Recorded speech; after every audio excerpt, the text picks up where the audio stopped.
So tayo sa Bulacan ngayon, inubos na naman ng mga masigabong kliyente natin yung mga units. So papalitan natin yung mga nabentang EcoSport. Meron tayong EcoSport 2017 trend. So blue. Check natin muna yung unit. Tapos pag all goods, di all goods. Ganun lang. Dala natin yung Geely natin kasi nire-review natin. Dala natin yung mga test drive. So, checking tayo EcoSport 2017.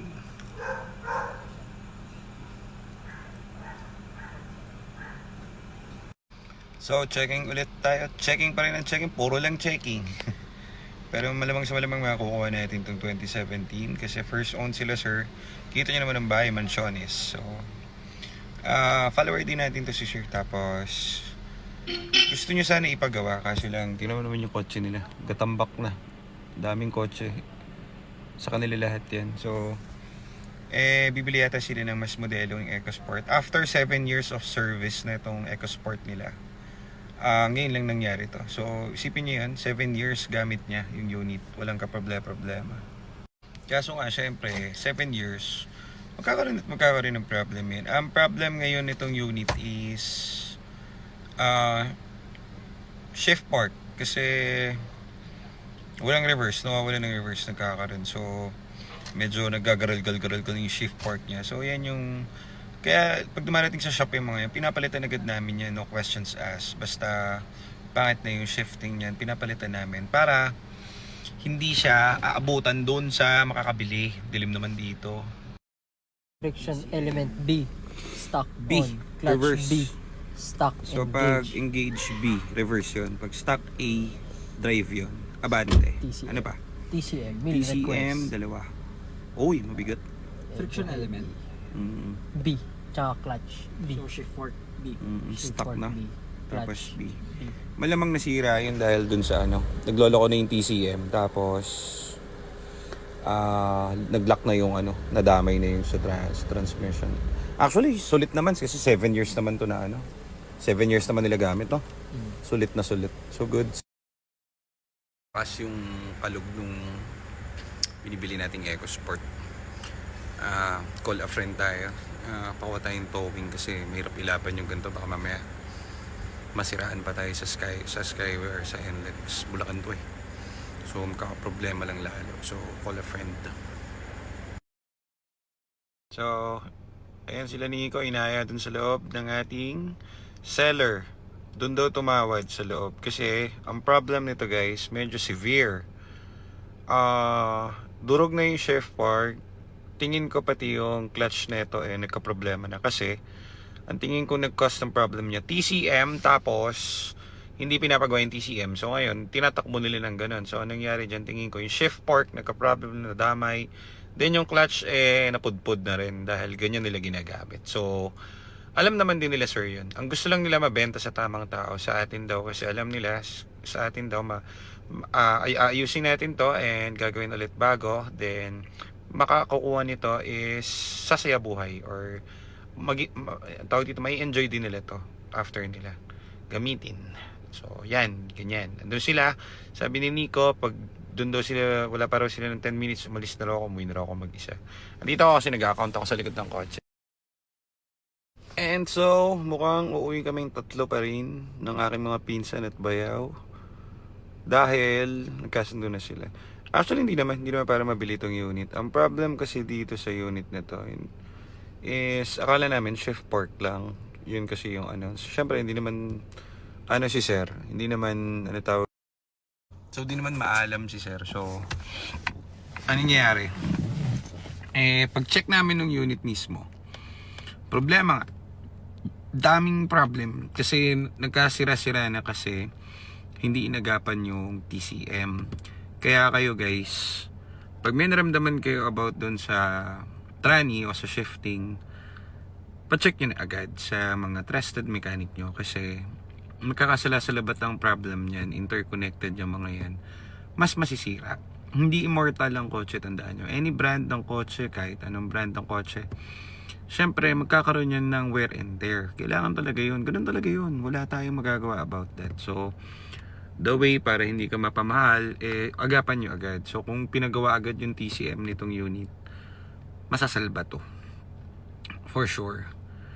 Kaso wala, hinayaan lang. So yung TCM sira, shift park sira. Tingin ko kahit sa takbo niya, pati dun sa tunog dun sa tranny niya, tingin ko pati yung dry clutch nito, yung DCT papalitan. So medyo mapikat. Ang offer kasi ni sir sa amin dito, actually parang 6 months ago na pala sila nag-i-inquire sa amin. Ang problem lang, nakalagay kasi dun sa automation natin is bawal ang agent. Kasi hindi naman sa dinidis natin yung mga agent. Minsan kasi pag agent, hindi kami marunong, dinadala kami kung saan, tapos may medyo delicate. So, hindi naman lahat pero may mga ganun, magulo ka usap.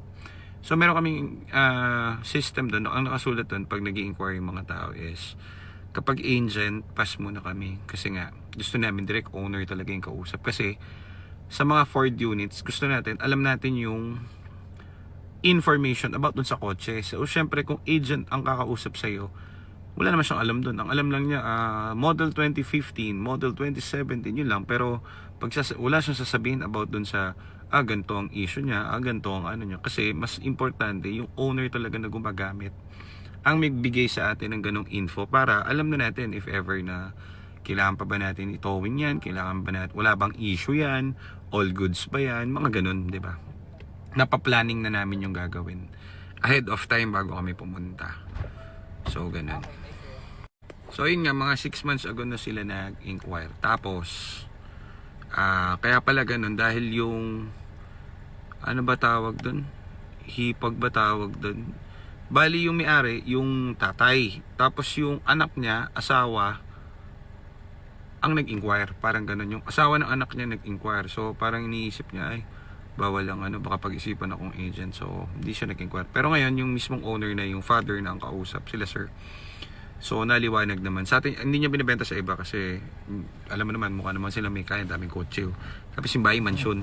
So, hindi naman para sila mag-push ng magbenta ng mga unit na ganyan. Kumbaga, ayaw lang nila rin na kapag nabenta nila to, tapos sa sakit ulo nila, tatawagan sila nung bumili. So, mabuti raw nakita nila tayo. So, yun, nagkasundo naman. Ang tawad kasi nila dati parang 280, kaso lang hindi uubra kasi trend to na 2017. Ang benta namin sa trend parang mga 340, 350 sa gawa, sa maganda. Palit ng transmission, refresh ng engine, wala ka nang gagawin. So, kung 280, magkakaproblema kami kasi makakapusin yung budget kasi mahal yung clutch, yung mismong DCT clutch nito, yung dual clutch, kung kasama yon. So, expect the worst. Tapos yung TCM pa, another mahal pa yun. So, kailangan dito, medyo bumawas kaming onte. And, magto-towing pa kami ngayon. Towing neto, Bulacan, parang mga 8K to 10K, mga ganyan. So, dapat to makuha namin mga 260 lang, mga 270, mga ganyan. Para meron kaming leeway para ipagawa at ma-refresh ng maganda yung unit. Above doon sa presyong 270, I think wala, makakaproblema na kami or wala rin mapaprofit dito sa unit. Kaya ganun. So, okay naman, pumayag sila mga 270 yata, o 265 yata nagsara. So, okay na yun. Goods na yun. Yung iba kasi mga buy and sell, siguro tawag dito 150, 200. So, eto, mukhang di naman kailangan ng pera nila sir. Magagalit lang to. Baka palakulin ako sa ulo nito kapag sinabi namin yung ganun. So, hindi naman nagkakalayo dun sa offer nila. A little bit lang. So, goods pa rin. Nagkatalo lang kasi syempre, mas worse nga. Akala namin safe park lang So, lakas nung kalampag dun sa loob ng tranny. So, tingin ko mapapahama kami dun sa clutch. So, at least meron tayong pang clutch. So, ayan. Abangan nyo itong unit na to.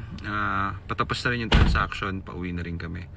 Tapos, abangan nyo sa shop na lang. Magkakaroon tayo ng blue na trend na 2017. At nagkaigi na nga. Hindi kami binarel. Hindi kami sinaksak. Hindi kami minurder. Uuwi kami ngayon sa mga pamilya namin, mahal sa buhay, nakangiti. At tinuturuan pa kami ni sir kung paano umuwi. So ayan, na-deal na natin yung export. Dito ako sa likod kasi nag-accounting ako dito sa likod. So sila yung nagtatrabaho kasi tanga ako sa usap. Hindi ako marunong tumawad, yun ang weakness ko. Hindi marunong. So yan, dalawang yan ang tandem. So ayan. Thank you very much, sir. Salamat. Ayan, may picture pa ulit na nagaganap. May picture na naman nagaganap. Ayan, kasi yan, binili.